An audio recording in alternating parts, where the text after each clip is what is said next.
peor condición.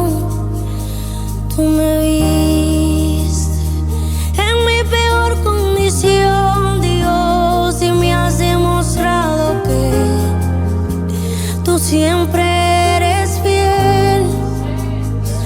Tú has sido un padre fiel y no tengo por qué temer.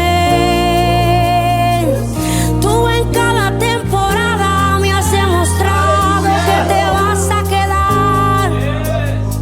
Oh, es tu palabra la que por siempre permanecerá. Oh, es que es tu palabra la que por siempre permanecerá. Oh, se puede voltear todo, pero ella siempre permanecerá.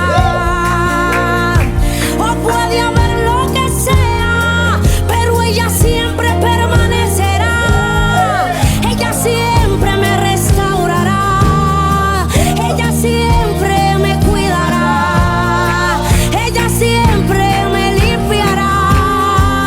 Es tu palabra, es tu palabra, es tu palabra, es tu palabra, es tu palabra, es tu palabra.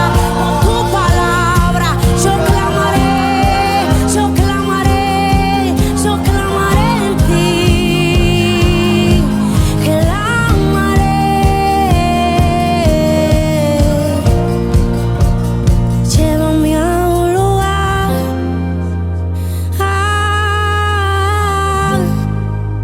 donde solos tú y yo disfrutemos el momento.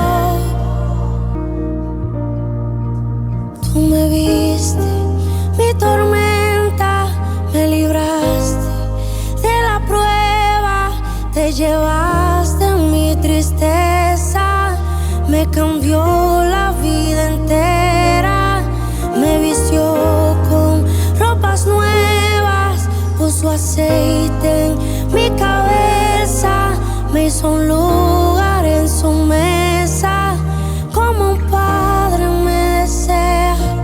Oh, oh.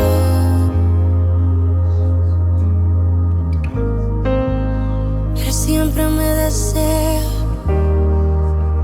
Él siempre me desea, Dios siempre me desea.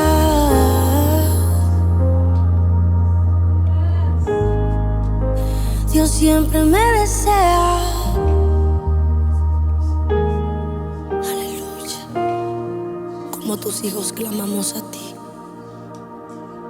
y sabemos que tú nos salvarás.